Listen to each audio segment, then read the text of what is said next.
What's up, nerds? Welcome to another episode of Good Friends, Bad Movies. Today, we are taking a deep dive review into Daredevil, the 2003 Ben Affleck movie. As always, I'm Steve Trezza. Scott Burnett. Here's what we do. We take a look at, Scott and I watch these bad movies. Then we kind of dissect them and go through what we liked about it. We'll go through the plot, give some stats, some trivia, give away some awards at the end, and then we'll rank them to see exactly how this movie stacks up. Was it actually bad? Is it memeable? Is it bad? Good? We're going to find out. But before we do, here is the trailer for Daredevil 2003. Are you here to confirm that Daredevil is responsible for this, Detective? There is no proof that Daredevil even exists.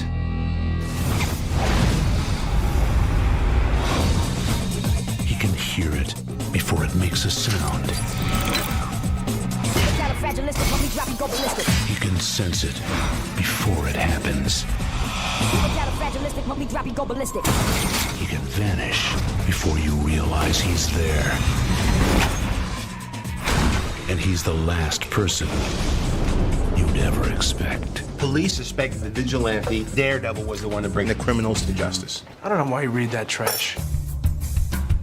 You want the truth? Tell me. She's hideous. Excuse me. I just wanted to get your name. Does every guy have to go through all this to find out your name? You should try asking for my number. I've been following that piece you wrote about the Kingpin. How do you kill a man without fear? Let the bodies hit them. Give me Bullseye. The devil's mine.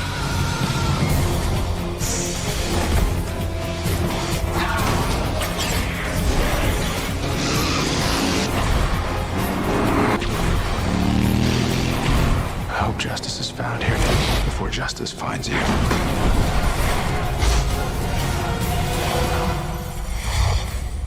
How can you be a skeptic? There's no eyewitness. I mean, you know, Bigfoot has eyewitnesses. Please.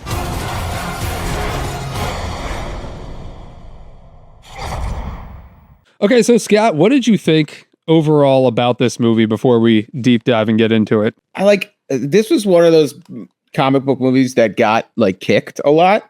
Everybody's like, oh, at least it's not Daredevil. And I was just like, yeah, Daredevil sucked. And then I watched it and I was like, this is not that bad. Like, the way everybody talked about it, you think it was like a crime against humanity, how bad it was. But it wasn't. It was just a fine, serviceable, you can equate it to some modern day comic book movies. And it's just the same amount of fine. There's some really cool scenes in it. But I just think it gets an undeserved amount of hate. And honestly, some movies that have gotten sequels that don't deserve them, I feel like this deserved a sequel more than Ghost Rider during that time. Yeah, and we'll get into some of why it didn't get into a sequel as we get into the movie trailer after the plot. I'll leave that to you. I think it will. I think it will spark some. Oh, I remember that type of things. When okay, cool. I'm excited. I have no idea what that is. Yeah, I think this movie, and we should talk that we watched the director's cut. I couldn't find the theatrical cut. I'm sure we could have rented it, but I had the director's cut ready to go. So I was like, whatever, we'll just watch this. And I think the director's cut, it adds a half hour of footage. We're going to be recapping what the regular one is. There's a whole court scene with Coolio subplot. Yeah. That doesn't really add much to the movie. Yeah. Except a bit of racism. Yeah. Foggy got a little racist points because Coolio was one of their black clients. And it was just I'm glad this got cut out. This is weird. Yeah, it was. So we don't need to really recap that. The director's cut does add I think a little bit more violence, maybe extends some scenes a little bit. And I think it's kind of regarded as the better cut in the community. I thought this movie, I enjoyed it. The more I think about it, the more I dislike it. Split again. Yeah. Listen, I'm not dying on the cross here for Daredevil. Because he's Catholic. Yeah. But I don't know. I could probably name 10, 15 movies I hated worse than this. There are things I liked about it. And at the end of this, we'll also do a Would You Rather Watch again with some movies that came out around that time to see exactly where it stacks up with the rest of like those early superhero movies. Like this movie. So yeah, the early superhero movies, it was like Blade, X-Men, Spider-Man. And then they started dipping their toes into more lesser known superheroes. I think Daredevil might have been one of the first ones. And it really helped like kick off that superhero boom of movies that we started seeing. Yeah, there's a lot of the street level stuff that they started with. I think because one, rights were probably cheaper on the street level guys, and two, it was probably cheaper to make a street level movie because there's not like you don't have to CGI in a big alien, or something like a big world-ending threat. It's just Michael Clark Duncan. Some of my overall thoughts, just like before we get into it, Kingpin was like barely in the movie. Yeah, I was just thinking that. You know, he's supposed to be this big bad, and I think his total like runtime of being in the movie was probably somewhere around 5 to 10 minutes, if that even. Yeah, and there's a ton of plot holes in this movie, like almost too many to count. But it's not terrible. Like we've seen worse, way worse movies. So this movie was written and directed by Mark Steven Johnson. Later, he went on to direct Ghost Rider, which is a way worse movie than this movie. It stars Ben Affleck, Jen Garner, Colin Farrell, Michael Clark Duncan, and Jon Favreau. It had a $78 million budget and made $179.2 million. So it made like $100 million, basically.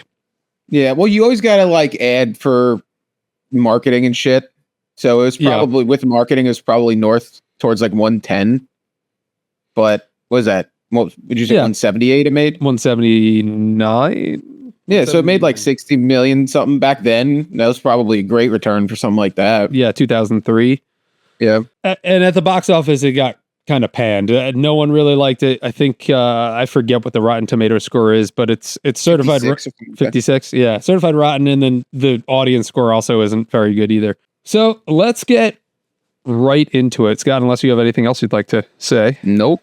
Let's dive into it off a roof without fear. So we start off. We're seeing the church because Matt Murdock is a nice Christian man. And there's a good Christian boy from Hell's Kitchen. He's lowering himself down from the top of the church, right near the altar, in what looks to be a clear dummy of a person. Falls on the ground. The father comes over and takes off his mask. And we'll see this scene later. Now it flashes back, and we see a young Matt Murdock, who is kind of being bullied by kids. He goes back home. He gets to his father. His father gives him like the New talk. York man. Yeah, very New York man. The talk of how to deal with bullies. You get a sense that Matt loves his dad. I think like a scene later, we see Matt trying to go find his dad at work, which is just some construction yard. He's got there's sparks and there's machines. Yeah, and there's people like, "Hey, kid, get out of here! What are you doing here? We're doing work over here." Very New York. He's got his report card. He's running to find his dad. The guy he talks to is like, he hasn't worked here in months. So Matt's very confused. About like a block away, we see his dad being the muscle, extorting some money for local mob boss Eddie Fallon.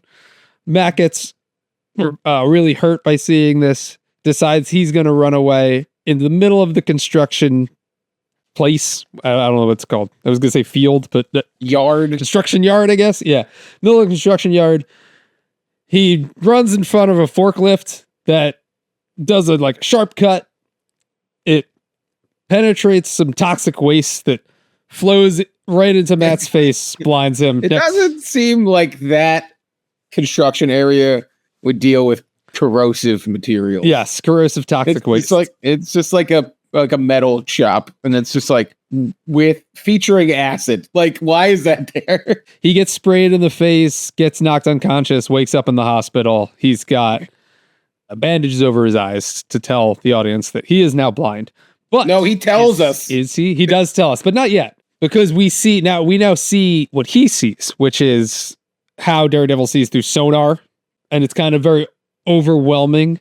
As we were watching this, I said to Scott, this reminds me of this scene in Man of Steel where Clark is a young boy just finding out his powers. It's kind of like that, but this is way before then, so the CGI was not as good. And then his dad comes in. He's like, Matt, I gotta tell you. And he's like, I'm blind. It's like, well, clearly he knows. Matt's dad, who used to be a boxer. I think he still is, right? Or no, he goes back into boxing. He goes back into boxing because he became the muscle for the local mob boss. So now he feels responsible for what happened to Matt.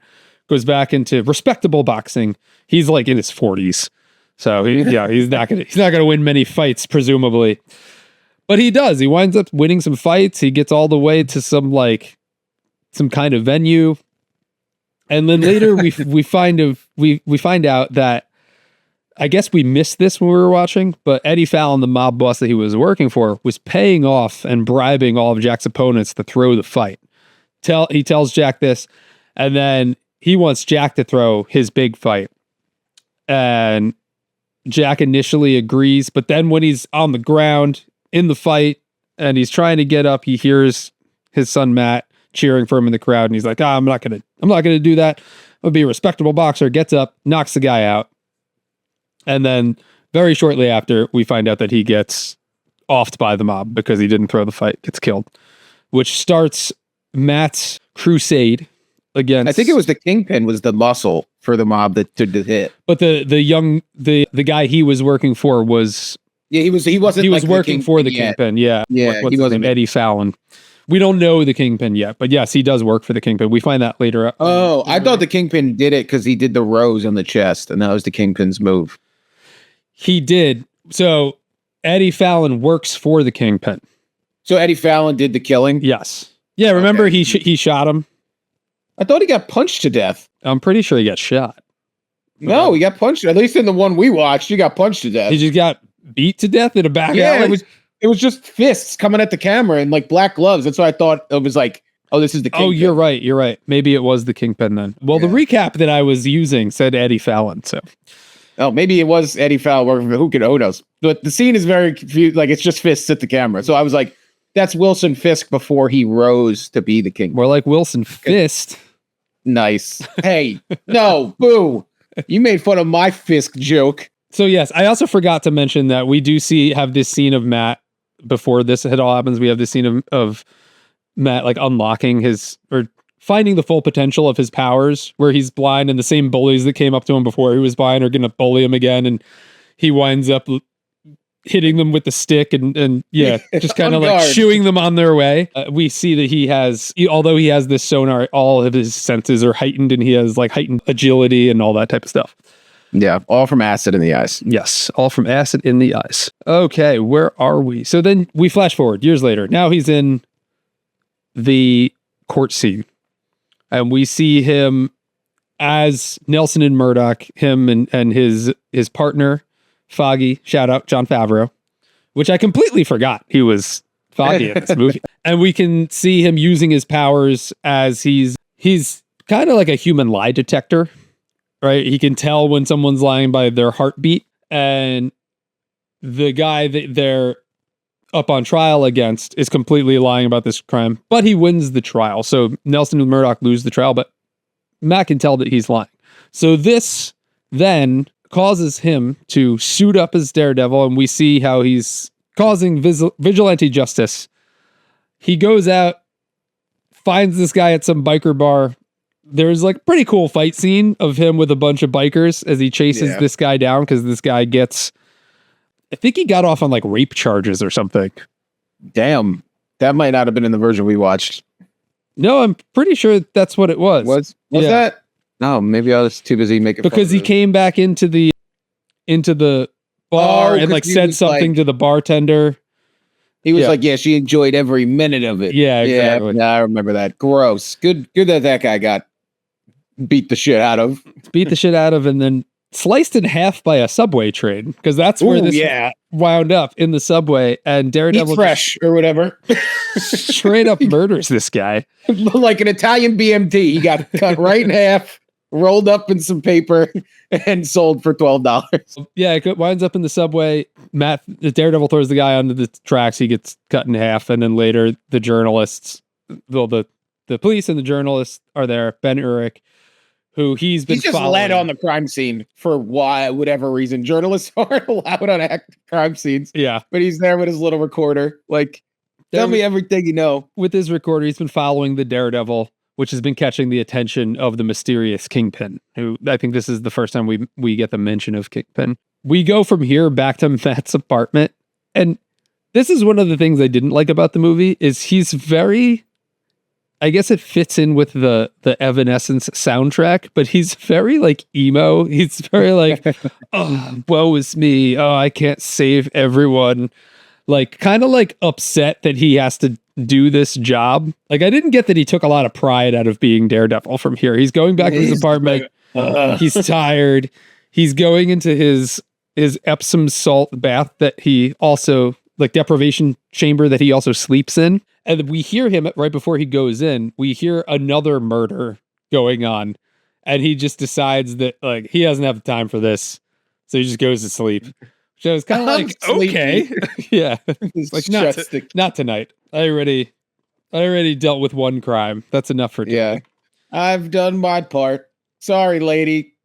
And I'm wondering if we get this because this is what ties into the Coolio subplot storyline, because we find out later that Coolio is the guy like framed who was framed for this murder that Matt decided not to stop.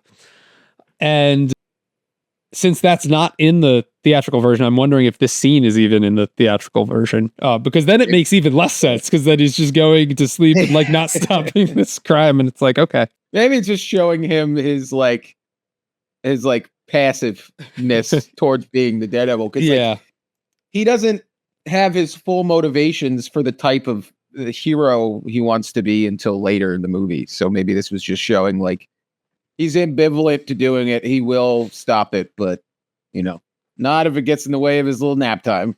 Yeah. He's like, I'm done for the day. Sorry. Yeah. I clocked out. I don't work overtime. Get mugged tomorrow and maybe I'll help. As long as it falls between these hours. It's like these are my office hours. Get mugged during these times. Next we get Nelson and Murdock in a cafe. We have this like humorous banter between them. We see Foggy is handing over some mustard instead of sugar. Honey, whichever. Sweetener. Yep. He's handing that to Matt because Matt's blind, but Matt can, because his sense of smell, he's like going along with it, winds up giving Foggy his coffee later. We get a very funny spit out scene. Elektra walks in. This is where we get introduced to Elektra, and Matt can smell her and is like, who is that? And kind of right, like ugly people can't wear nice smelling perfume. He's just like, yeah, she smells hot. It's just like, is that? I mean, it wasn't wrong. So yeah, I don't. But maybe the like aroma of the perfume like wafted over her face, and he's just like, okay, cool. He was like, oh, that's what she looks like. Yeah, why does my Google thing keeps picking up something I'm saying, and it's like asking me what I want it to do. Google's listening. So we get this kind of flirtatious banter between them in the coffee shop. He's like, he asks Elektra to pass her something, and she's like, what are you? And looks up at him, and he's like, blind? Yes. He comes off as very charming, but also kind of creepy, because then she decides to leave, and he follows her into the park, and he's like very persistent. He's grabbing her hand, and she's like, get your hands off of me. And then we have this super weird karate fight between them in the park on like the seesaws and everything. She could just tell. She's like, this guy does karate, so I'll give him some lessons. Yeah, it was I don't know what that scene was. This is one of the things that I was like, this is those early 2000s superhero movies where they didn't really know what they were yet. And they're like, yeah, just go with it. They're superhero people. They're going to fight each other. This is how they flirt with each other. Yeah. Kind of wins Elektra over with this fight. And then her dad comes to pick her up. We find out shortly after that her dad is like lieutenant for Wilson Fisk. She goes back to his limousine, and he's like, how will I find you? And she's like, you won't. Leaves. Then we get the introduction to the Kingpin. I think we were kind of chatting around this time because this is where Elektra's dad tells the Kingpin that he wants out after Kingpin kills 2 of his henchmen to show how much of a badass he really is. Yeah, it's the only Kingpin he does outside the last scene. Yeah. Well, he's really only in one other scene outside of those 2 scenes, so we barely see him. So we're introduced Michael Clark Duncan, who really does look the part, and we'll talk more about this in the trivia section too, but he's like freaking yoked and just he's huge. A massive human being. So Elektra's dad wants out, which will come into play later. Immediately after this, we get introduced to Bullseye, who is in a pub in Ireland, and he's like just hitting the bullseye on a Just in case dartboard. Yeah, just in case you didn't know who he was. He's betting people if he can hit these. He's taking everyone's money. Some older gentleman was like, all right, best like 2 out of 3 or whatever. 2 out of 3. Yeah. In England. So you got to say it right. Are they in England or are they in Ireland? I think they were in England. All right. Well, somewhere in the UK. It was like 2 out of 3. So it leads me to believe it's England. And then Bullseye is just such a ridiculous character in this movie. Yeah. And I get it that he's kind of like a MacGyver-ish type villain, but he's walking out of the pub and has this, what is it, a paper clip? Yeah, he has a paper clip and he kind of unfolds it and then breaks it into little pieces and throws it into this guy's throat, which I think it's multiple paper clips. He throws a ton of them. Yeah. Yeah. Or he breaks it into a ton of pieces and throws all the pieces into the guy's throat. And I don't think that would kill him, but it does, or presumably it does. The guy falls down and then he just walks out of the pub and he's not getting arrested or anything like that. He also takes his beanie off to reveal the big brand, I think. The giant bullseye on his head. It doesn't look like a brand though, because it's like puffy. So it just kind of looks like a growth on its forehead. Apparently, Colin Farrell had to get that, so he got that makeup done a bunch of times, and like every time he's going on set, and he couldn't sweat because when he would start to sweat, it would start to bubble up. Which is probably why it feels that? Weird. I know. Which is also why, like, why do we even need that? Why do we need this fucking bullseye brand? Just put the bullseye on the beat. Exactly. Put it there. It's just like, oh, okay, Colin, can you just like not sweat for us? And he's just like, okay. Like, when you hold it in, you can't. This character is absolutely ridiculous. Shortly after that, he's like on a plane to later on, you find out that Kingpin had hired him, but you don't know that at the time. So he's on this plane going to America. He's sitting next to some old lady who won't shut up, and he just like flicks a peanut into her mouth to kill her. Not an allergic reaction either. He just like sails it down her throat and it kills her. It gets stuck in her esophagus and she chokes to death and just dies. Yeah. She has the world's tiniest esophagus. The flight attendant comes up and is like, "Oh, she's sleeping." Like it's a scene. Yeah. We're back in America, where we see Daredevil stopping a mugging, and he chases this guy back into what I presume is his apartment and just beats like the ever-loving shit out of this guy. Is this one of the scenes that was switched around? Because in the version we watched, he was on the roof with Elektra before he fucked off to do this. It might be switched around. Yeah. Yeah. But yeah, he beats the shit out of this guy real hard. And he's like, "Stay at Hell's Kitchen." And there's a kid next to him like, don't hurt me. Which, yeah, like, we can assume the bad guy. Probably the kid's, the guy he just beats son. Yeah. And the kid's crying and Daredevil's like, "I'm not the bad guy." Then we beat the shit out of my dad. What do you mean you're not the bad guy? Then we get this scene where I forget how he reconnects with Elektra. But she said she'd find him. But I don't know. Yeah. They didn't go to I was gonna say they didn't go to the ball yet. Not yet. Because there's a lot of weird pacing here, because they find each other. He brings her up on his roof. Yeah. And the reason why he does this is because it's going to rain and he can like kind of see better in the rain because the raindrops are hitting everything and it causes echo. She just shows up in the city behind him. Like, it's like, "Hi, I told you He's like, I told you I'd find you. Okay. Or something like that. So he brings her up on the roof. They have this scene. They're clearly into each other. He's like, wait, it's going to rain. It rains. He can see her now because all the raindrops are falling on her face. And then he hears sirens. And he's like, I have to go fight crime now. And just leaves her on the roof. So it's okay to leave some dying woman to go to sleep. But now he's with this woman that he's actually has like a thing for, and she's into him, and he's like, now I gotta go fight crime. Like, where are his boundaries? I don't get it. Yeah. Sleepy time. He takes his naps very seriously. Leaves her on the roof to go fight crime. You're right. In our version, I'm wondering if in the theatrical, maybe he doesn't leave her. Maybe there's just this, the rain, and then it cuts to the next scene. Because the next scene, I think, is them at Nelson and Murdock at their headquarters, like him and Foggy, and they're talking about how they need to stop doing things pro bono and start taking actual payments from people because they have all all the pretzels behind them. Yep. Like a bunch of pretzels behind them. Some guy like paid an unreasonable amount of pretzels. Like it stopped me in my tracks. There was so many giant boxes of big Snyder's pretzels behind them.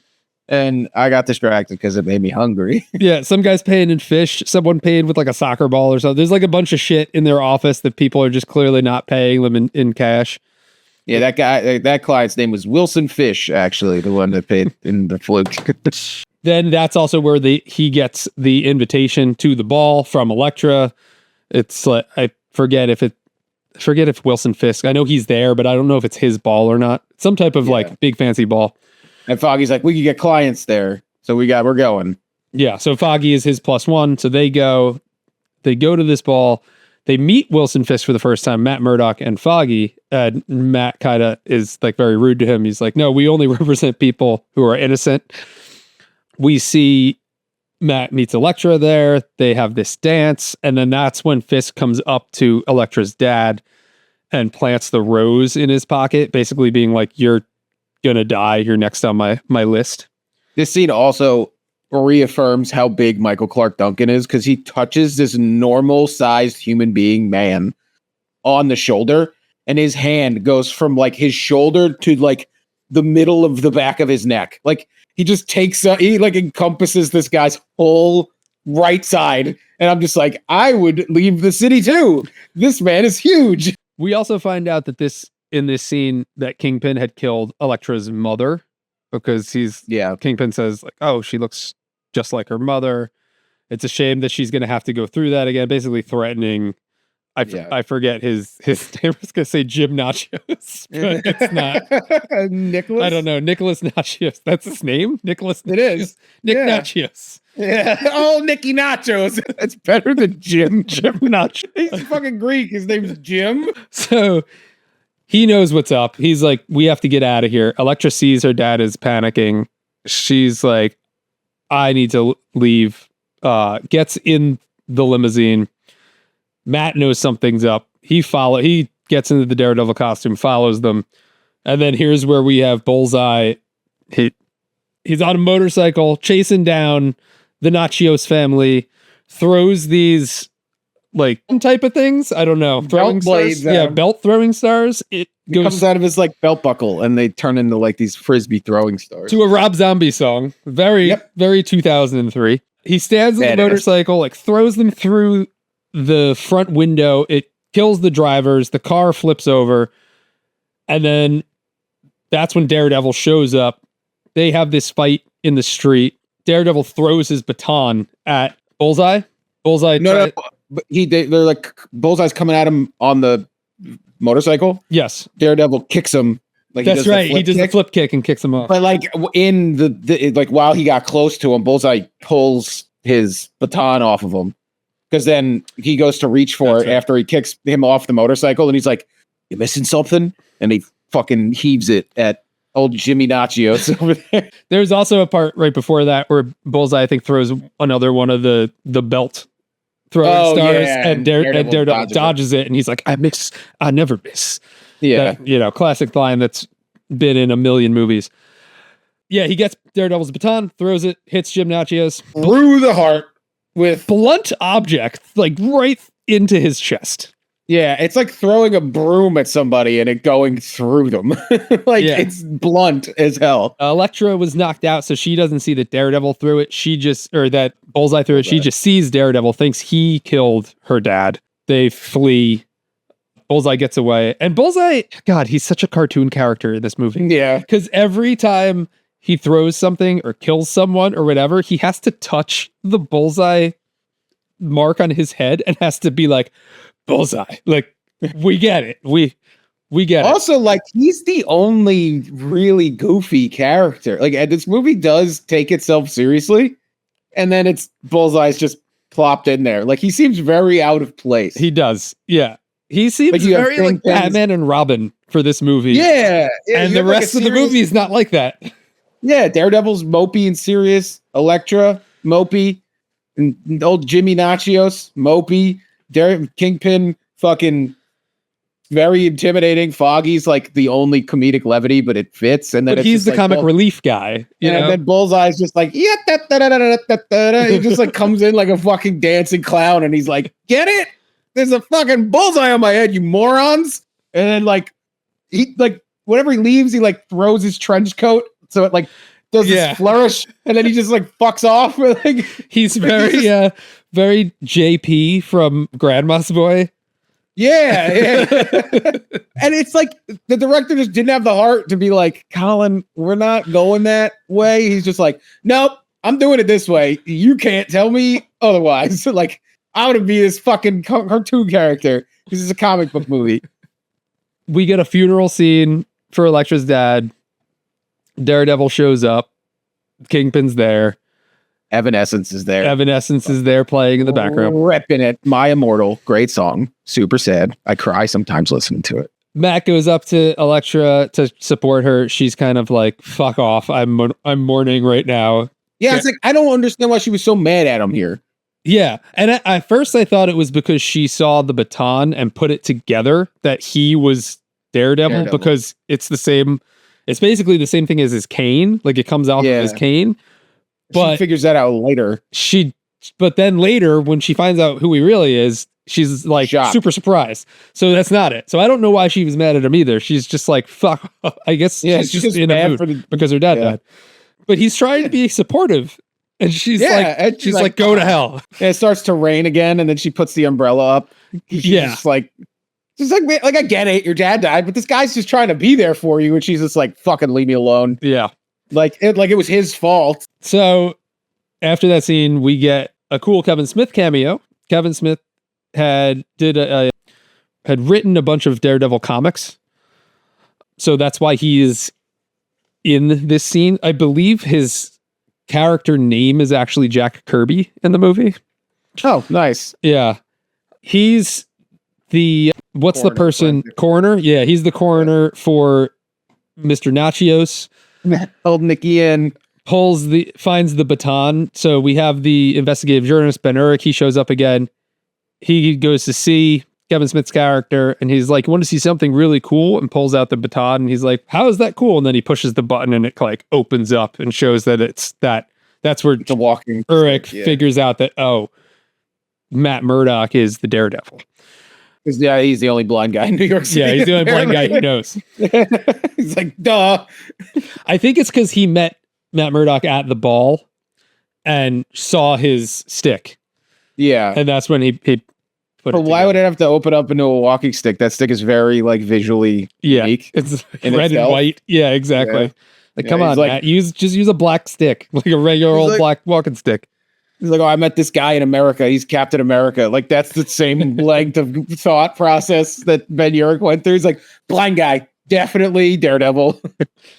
Later, right after this, we get the scene where Bullseye is in Fisk's office. He kills one of Fisk's guards, which also doesn't make sense. And Fisk is just like, oh, Bullseye. Oh, Bullseye. It's just like, what a terrible occupation it is to be a Wilson Fisk thug. Yeah. Like, he kills two of them and Daredevil or Bullseye kills another. So it's like, is he out of guys? He better be paying him well, I hope. Yeah, right. Like, there's in the interview process, there's a chance that you may get strangled by by the It's like, Kingpin. wait, why is this position open? They're like kicking the corpses behind the desk. They're like, yeah, we're just expanding. And this is where Bullseye is like, the devil is mine. He made me miss. I'll do him for free because now Kingpin is said.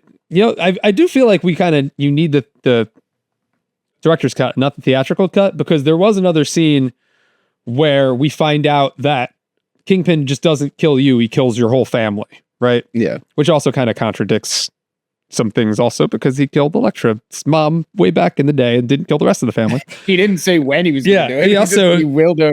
He also killed Daredevil's dad and didn't kill him. So he plays the long game.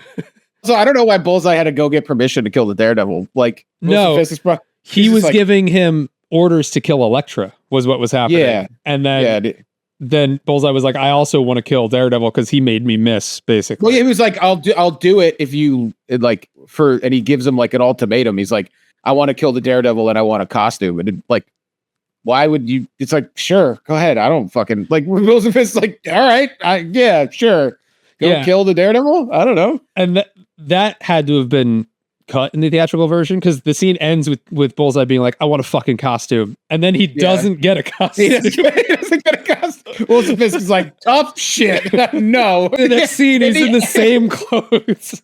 In the extra extended cut, he's like, I want a fucking costume. And then it cuts back to Will Smith. He's just like, no. And he just goes, okay, and just walks out. It's like, damn. It's like Wesley or whatever. He's just like looking at an Excel sheet. He's like, we don't have it in the budget. He's like, all right. He walks out. Here's then where we get the Elektra training montage. Fuck yeah. Also to Evanescence. Yep. Where Bring me to life. She's in some dark ass room. It's a huge room with like the huge empty room. Empty. And sandbags on ropes are falling from the ceiling, and she's using her size to cut them open. Yep. And they're like little dodgeball sized sandbags. They're not like people. And like, who's lowering them? Yeah, there's some guy in the corner like hitting the lever. He lowers the wrong one. She throws the sigh at him. She said, no, it's 1, 2, 4, 8, 9. Then you drop them in that order. And he's just like, all right. Okay, here's your side back. Drop the one that has the Daredevil face on it last. Yeah, I'm going to tell you this. I think we also get a Daredevil like training montage or him suiting up. Between. It's cutting in between. Badass. We did also get a Daredevil suit up scene earlier, like the first time that he suits up. Yeah, which didn't make any sense because he's sitting there need to suit doing karate. Like I don't know. I'm just picturing Matt Murdock putting on the suit and him just he can't see anything. So him putting on the suit and being like, this probably looks so cool. And just doing all this karate by himself in his apartment. I just pictured him putting the suit on, put the helmets on backwards because he can't see. And he's like doing all this cool shit. Put the eyes are in the back. Oh, yeah. Okay. Oh, next scene. We have Elektra is hunting down the Daredevil because she thinks that he killed her father. Bullseye is hunting down Elektra. Matt, and this scene also wouldn't make sense in the theatrical version because we wouldn't have had the scene that's him in the car interrogating the guy who says he kills your whole family, which is what causes Daredevil to go to Elektra. Unless there's another movie. Yeah, I don't know. Somebody else just says it, or it's like exposition that because this movie loves to tell you. It does. It tells you everything that's happening. And literally we're watching it and we're like, yep, that's happening. And then the movie's like, that just happened. And we're like, okay, we can see it. So conveniently, Elektra's looking for Daredevil. Daredevil's looking for Elektra because Fisk is going to kill her. And Bullseye is looking for Elektra because he was ordered to kill Elektra. Yeah. So they all convene. I think it's on the roof of Elektra's apartment. Maybe. Yeah, because you see like the dress she was wearing earlier, like hung up. Yeah. But she could have also just did that to make Daredevil think she was over there. I don't know. It's probably her apartment. The sandbag apartment she was just in. So we get initially a fight because Daredevil gets there first. Fight between Elektra and Daredevil. Daredevil's trying to tell her that it wasn't him that killed her father. She wins the fight. And I guess Matt's not really trying because he's not He's just trying to calm her down. She stabs him in the shoulder. Yeah. And then takes off his mask because she's like, I want to look into the eyes of my father's killer before I kill him. And finds out that it's Matt, and then he's like, it wasn't me, it was the other guy. And then you hear him like, yeah. You hear him whistle. You hear like a whistle or something, and then that's Bullseye, and he's like, that's Bullseye, he's here. And then we get this fight between between Elektra and Bullseye. I get that Daredevil's shoulder is injured, right? Yeah. But his legs still work. He's just lying on the ground in pain while Elektra gets her ass handed to her by Bullseye. Yep. He's sitting there watching it just like, ay. Elektra stabs. It would help. Yeah. Shoulder. Or not Elektra. Daredevil. Jesus Christ. There's too many people fighting right now. Bullseye stabs Elektra like right in the chest, right in the sternum, and we have the sigh coming through, very reminiscent of the classic comic book image of Bullseye killing her. They do this a couple of times where they take an image right out of the comics. Yeah, I do like that about this movie. Yeah, it was really cool. You saw it in the beginning, I think, where he's like perched up on the church. Yep. So we get that. We assume she dies. The cops are tipped off that something's happening here. There's a helicopter that's also following them. They get up on the roof. These dumbass cops who get up there and are just like looking around. They bust through the door, and I'm assuming the director's like, there's danger above, and they're all just like pointing at nothing. They come in immediately, their guns are up in the air. Like if somebody's they got the worst extras ever. They just picked up people off of the street. They're like, the danger's up here. Don't look at eye level or nothing. So from then, Matt escapes. He makes his way to the church. And this is where this is the scene that we were introduced to at the beginning of the movie, now picking up again. Bullseye finds the strength to fight now, all of a sudden. Yeah, Bullseye follows him to the church, and now they're going to fight in this church. Now, all of a sudden, Matt, he had his breather. He's able to fight again. He let another woman die while he was resting. Yeah. And he was not doing a good job. It's two. It's weird that happened twice. He had his rest, and now he's ready to fight. There's this fight scene, very long fight scene with Bullseye on the church. It goes like really bad CGI happens. Yeah, really, really not great. They're fighting on like the organ of the church. Huge organ. Stained glass is breaking and falling down, and Bullseye's catching it and throwing it at Daredevil. Stealing Spider-Man scenes. The fight's cool. I will give it that. It was a cool fight scene. But do organs get that big? Oh, yeah. Do they? Yeah, I was in Germany this past fall, and I went to a bunch of cathedrals, and they're like enormous. And I'm sure the ones in New York have like huge organs too. No. Not like your regular church they don't have huge organs, but if they're probably in some type of cathedral. It looked like a cathedral. I don't know. I was going off of our direct church knowledge of when we were kids and had to go to church and Catholic school. And I was like, organs aren't that big. I don't even think our church had an organ. I think it was just, I think it was just a keyboard. Mrs. McIntyre and her Toshiba keyboard yelling at us in choir clay. Okay. So we have this fight scene. Here's another thing that kind of bothered me. The fight scene's about to end. Bullseye is trying to stab Daredevil. And then we have the SWAT team is outside because they know that they're fighting inside. There's a sniper on a roof from far away, shoots at them, but he shoots them through stained glass. I don't know if you know anything about stained glass, but you can't really see through stained glass. So this sniper just shoots right into the church. Daredevil hears it and pulls Bullseye's hands closer. So it goes through Bullseye's hands. So now he can't throw anything because that's basically his power. Goes through his hands. Bullseye's like, oh, please show mercy. And then Daredevil hucks him out the window, out the stained glass window. He falls, lands on Ben Urich's cop car. It's a weird thing that they decided to do with the imagery because it's like, he's like, show mercy as stigmata in the church, which is, they're like likening him to Jesus, I guess. And well, maybe it makes sense because then he's the devil. but like they give him this Jesus imagery. I think it's like "Please bad, don't do anything." just bad imagery and bad. Yeah, but they're like, "Oh, please show Symbolism. mercy," and the imagery is directly linked to Jesus. They're in a church, and he's got stigma. And Daredevil's just like, "Yep."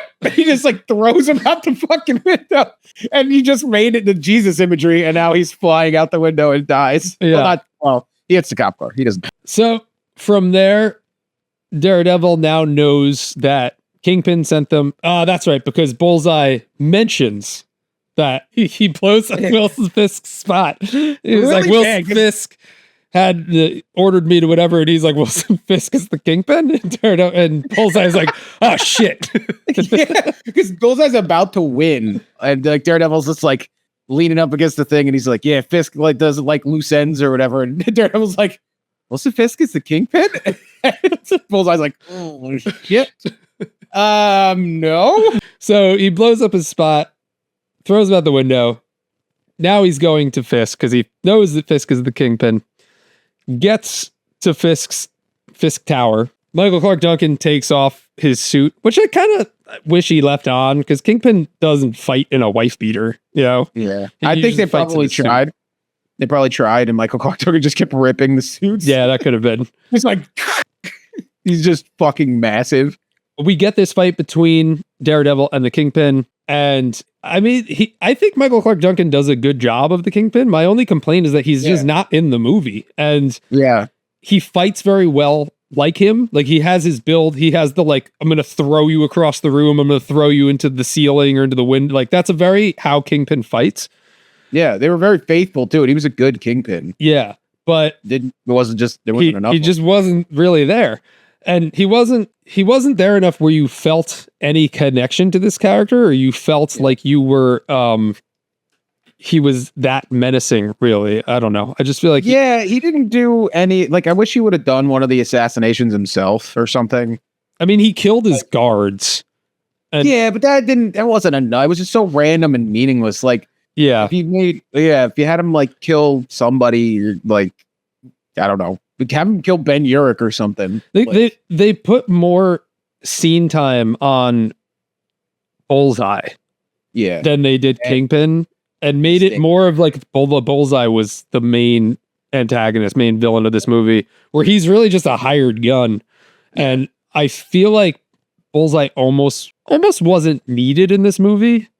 He kind of brings the movie down. You need someone to go up against Daredevil. I get that. But the way they used him, I feel like if they used a lot of that time to give Kingpin more scenes and then have Bullseye just have like the one fight scene at the end and not be so fucking goofy, I feel like it would have made the movie better. I wish I would have seen Kingpin win a fight against Daredevil. Yeah, like have them fight. I don't know, have them figure out who he is earlier on, have them fight and him kick the shit out of him or something. Like that would have been more meaningful. Yeah, because it's like, all right, he finds out who he is and he's this big bad guy and he like beats him and like pretty quickly. He like kicks him in the knees and Wilson Fisk is like, my one weakness, my MCL. And like, that's it. Daredevil like, bursts a water pipe so that helps him see Kingpin, because now there's like the sprinklers are going off or whatever, and he can see in the I was gonna say the rain, but I guess in the water. Yeah, he kicks him in the knees. He goes down, and then he picks up this sword that Kingpin has on display, goes to behead him, but then at the last minute hits the ground next to him. Decides I thought it was his crystal pimp cane walking stick thing that he had. Was it? Is there a blade on it? No, it's just the thing he killed his goons with in the beginning. No, because he sticks it in the ground next to him. It smashes through the glass floor, I thought. Maybe, I don't know. It could be a sword. I thought it was a sword he picked off the wall, but I could be wrong. Who knows? Good friends, bad recaps. So, some type of sharp object. He's going to behead him, but then he decides at the last minute he's not worth it. He's going to do this the legal way. And, 10 minutes ago, he's hucking people out of church windows, and now he's deciding he's going to show mercy and be good. So, doesn't kill him. The cops come. There's enough evidence now to find out that he's the Kingpin. I forget how this gets out, but Ben Urich figures out that he's the Kingpin too, I guess. Now the movie's wrapping up. We see that Elektra leaves a gift for Matt, so showing that she's not dead. Urich finds out that Matt's the Daredevil, is going to write an article about it, but then decides not to, walks out of his office, and we see Daredevil on the rooftop looking, well, I guess he can't see, but on the rooftop facing in the direction of where Ben Urich is. And Ben Urich goes, go get him, Matt, and then roll credits. And that is Daredevil. I went back. It is the walking stick that he swings at him. It is the walking stick. Okay. Yeah. But there's no blade on it? Maybe there's a blade No, on it's just the a end. big, it's a big crystal. It's just a big blunt object. But I think on the end of it, doesn't like a blade come out? Oh, let me see. I'm right at the scene. He's okay. He's on all fours looking up. And he's got the cane in his hand. Been thinking about this day since I was 12. Let's see. Here he goes. It makes a big clunk noise, not a slicing noise. So let's see. Yeah. Oh, it looks like a sword for sure. Okay. Hold on. I will send you a screenshot of what it looks like right now. And I could see. That's why I thought it was a sword, because I definitely thought it was a sword. I could see how you would think this is definitely a sword. And we could include this in the visual recap. But did that go through? Yeah, it for sure looks like a sword. Okay. Yeah. It's just like the water glistening off the crystal staff. All right. But that for sure looks like a sword. Yep. That's why I was like, because I remember the scene of him looking up and seeing that and thought it was a sword. Yep. Yeah. It's just like the shaft and then the big ball at the end. Well, pause. All right. So, Scott, now that we are through with the plot recap, give me your final thoughts on Daredevil 2003. Actively going through it scene by scene, it made me realize just the main gripe of this movie is Bullseye. Like, I think this movie would be way better if Bullseye wasn't in it. Like, or retooled or something. Like, or just not as goofy. Yeah. They really, like, it's just an odd choice. But like everything outside of that, I think is a perfectly serviceable comic book movie. I've thoroughly enjoyed watching it. And there nearly wasn't as much bad in it as like when we watched Captain America or anything like that. Oh, this looks like The Godfather next to Captain America. Yeah, that's true. But I found myself Captain America 1990 for those who didn't see that episode. Yeah. Yeah, but I found myself enjoying more parts of this movie than I like. I enjoyed more parts that I didn't. So it's pleasantly surprised. I thought it was good. I thought it was way worse. Okay. Based on the general public's idea of it and how it swayed my opinion back in the day. I think I agree with Bullseye. He just doesn't fit in this movie. And with everyone acting serious and him just acting super goofy. I do think the fight scene in the church is probably the best scene in the movie, or at least the best fight scene. I don't know. The fight scene in the bar at the beginning is also pretty cool. Yeah. But the church is cool because it shows off Bullseye's actual moves and stuff like that. And it's Daredevil's weakness was the sound of the organs clanging together. Yeah. So I liked that scene a lot. For the movie as a whole, though, I appreciate what it's trying to do, and it's also trying to like stay true to comics and certain things with the symbolism of Elektra getting stabbed and a ton of other shots that they pulled from the comics. I thought that was cool. Adding Kevin Smith was cool, but the movie, it just falls short for me on so many levels of just like contradicting itself. Having Kingpin be the bad guy when either they should have elaborated on him more or shown more scenes with him or developed his character more or just made Bullseye be the bad guy. I don't know. The whole fight scene between him and the like flirtatious fight scene between them, which doesn't make any sense. I get it. It was 2003. They're supposed to be kind of corny, but the movie for me, it wasn't awful, but I don't think it was good. Yeah, I wouldn't say good, but it wasn't like absolute trash. We'll get into a Would You Rather shortly. First, some movie trivia. Ben Affleck was virtually blind in this movie as he had to wear heavy-duty contact lenses. If you saw him anytime that he didn't have the mask or glasses on, he had these like blurred out bluish eyes, and that blocked his vision for most of those scenes. Really? Yeah. As a fan of the character, Ben Affleck made a point of reading every single comic that featured Daredevil in preparation for the role. He also wrote the foreword of the collected paperback edition of Kevin Smith's run on the Daredevil comic book. And like that, this guy can't fucking catch a break because he wants to do justice by playing these roles, and he tries so hard. The DCEU Batman, and yet gets critically panned in everything he's tried to do in comic book movies. So like, kind of feel bad for the guy. He's a great Batman. He was also a good Daredevil. I don't think he was a bad. I don't think it was his fault. Same thing with Batman. Like, I don't think it's his fault. I think it's just the situation that he's put in. The film was originally envisioned as an R-rated movie with nudity and hard violence, but then they decided against it. I guess PG-13, especially back then, sold more movie tickets. Yeah. When this I found very interesting. When Michael Clark Duncan was cast, he weighed 305 pounds. He was asked to gain at least 20 more pounds for the role.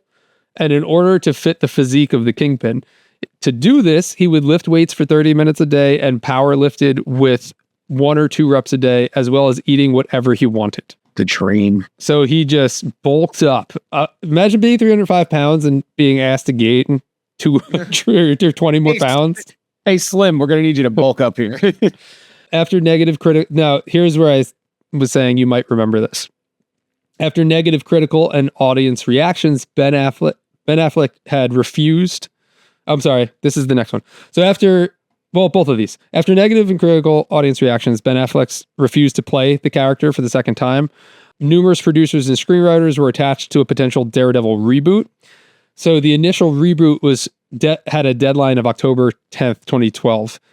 And that was set that if the movie didn't start filming before that date, the rights would revert back to Marvel Studios. So there was this whole flash to get this moving to film because Fox didn't want to lose the rights to it. And I kind of remember this happening at the time. And they had some pitches, they had some sizzle reels. They wanted to do a Daredevil. Joe Carnahan, I don't know who that is, pitched a sizzle reel to 20th Century Fox executives depicting the character in a hard-boiled 1970s thriller set in Manhattan. But Fox said no. They decided to have the live-action film rights lapse, and it went back to Marvel, and then Marvel made the Netflix series Daredevil. And I remember that happening. I remember when Marvel got the rights back, and everyone was like, finally, someone will do something with Daredevil. But also, because the movie made money, Ben Affleck was asked to do a sequel. And Ben Affleck was a huge fan of Daredevil, the character at the time, but he decided not to reprise his role, having felt by playing Daredevil, I have inoculated myself from ever playing another superhero. Wearing a costume was a source of humiliation for me and something I wouldn't want to do ever again.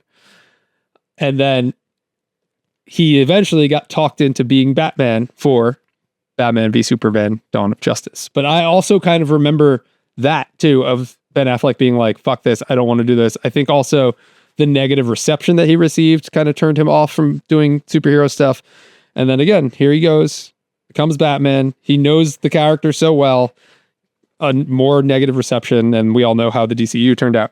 So I do feel bad for Ben Affleck because I feel like he's really trying to just nail down these superhero roles, and it just doesn't go his way.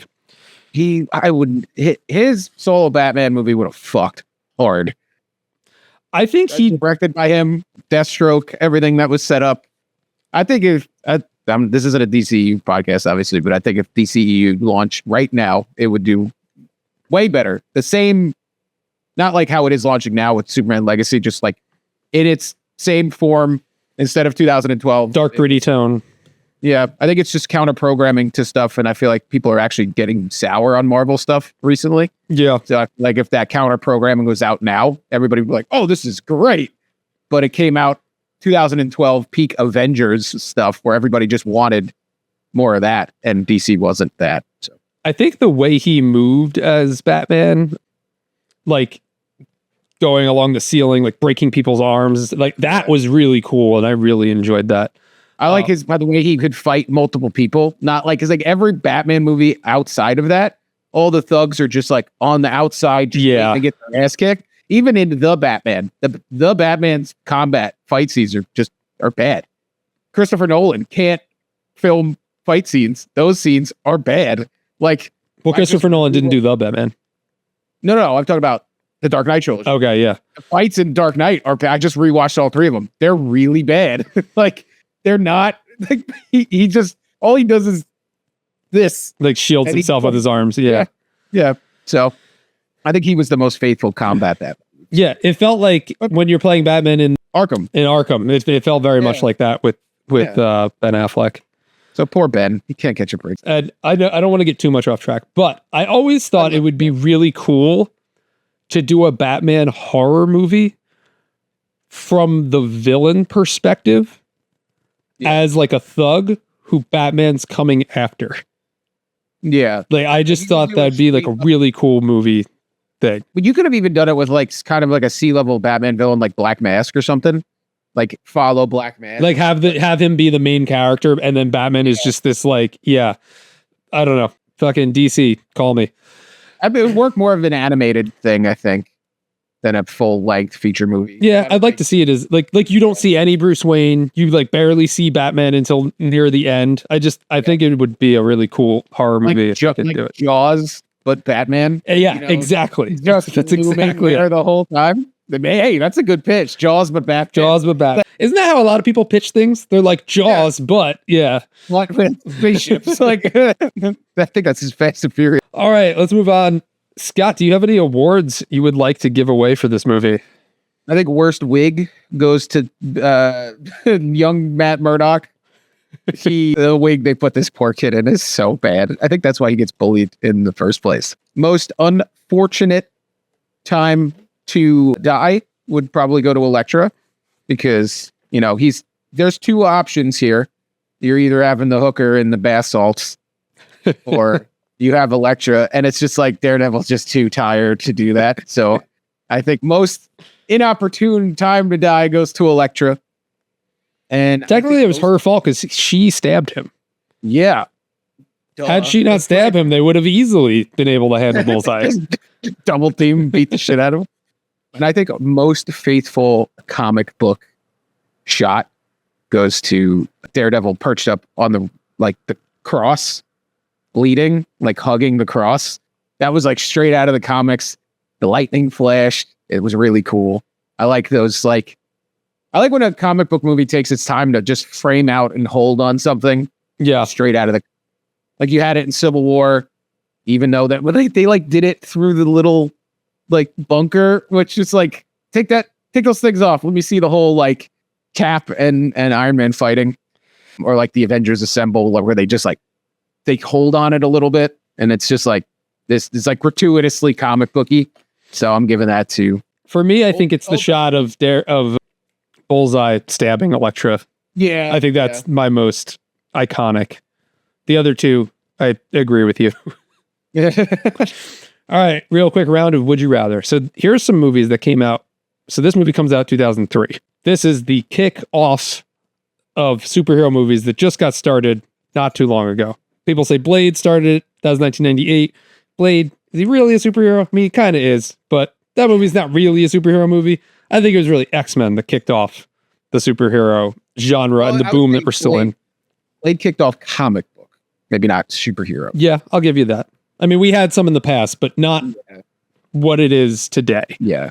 So, would you rather watch Daredevil 2003 or the first X-Men movie? The first X-Men movie. Would you rather watch Daredevil 2003 or Spider-Man?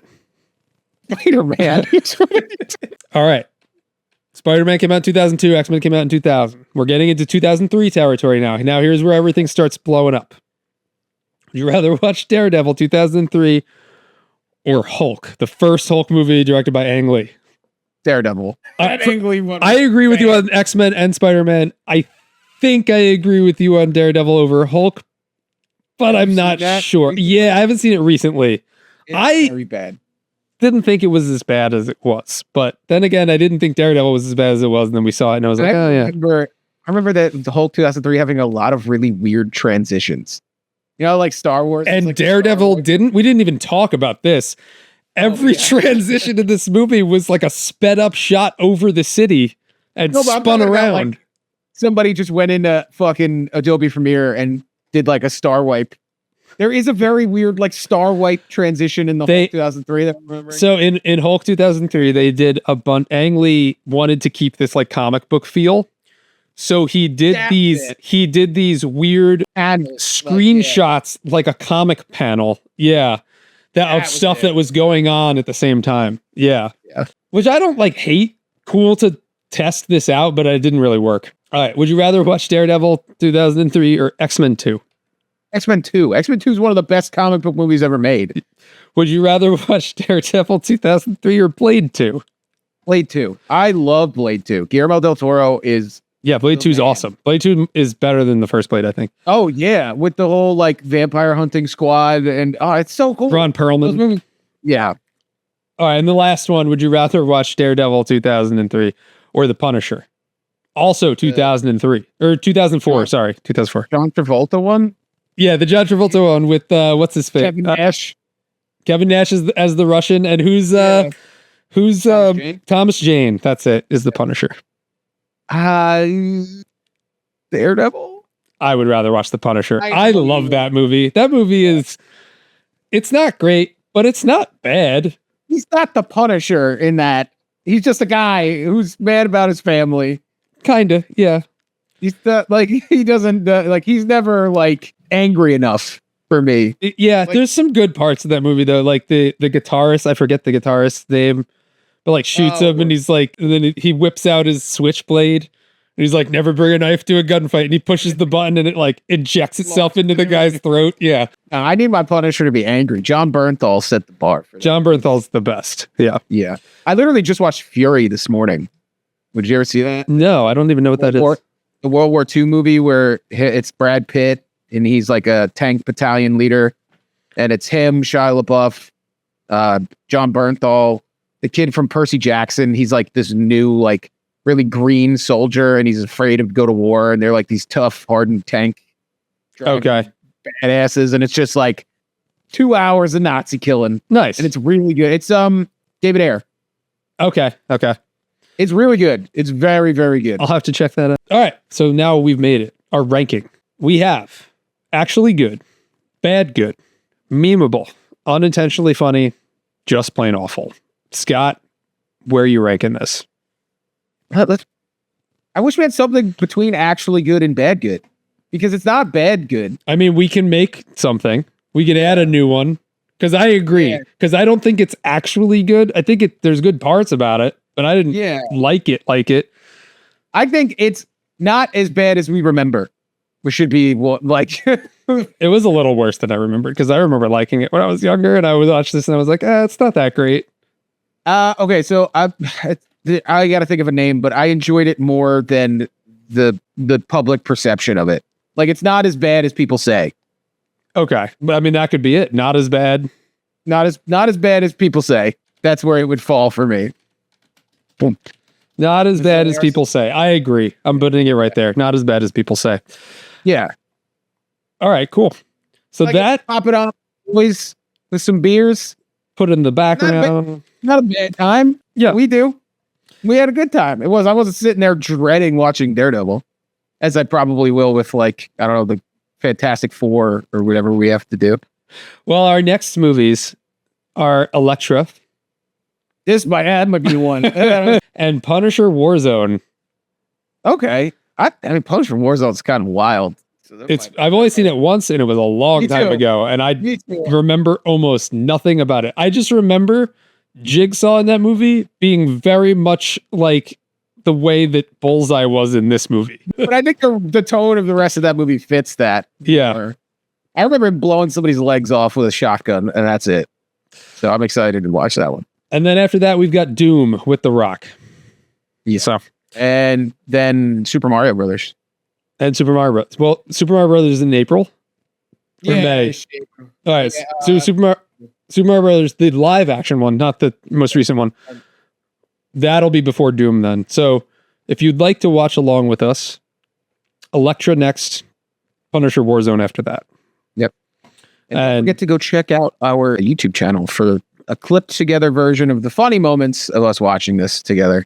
So if you want to go and see all the stuff we were talking about or see my singing skills while I serenade Steve with Evanescence's My Immortal, go check that out at youtube.com/coolnerdshow. Check that out. Check out our YouTube channel. Check out our TikTok too. We post a lot of our best clips on there. And with that, Scott, is there anything else you would like to say? No, that's it. Give my boy Ben another superhero movie. Let him give a crack at it. If he even takes it. I feel like at this point, he's just that exhausted meme of Ben Affleck smoking the cigarette outside.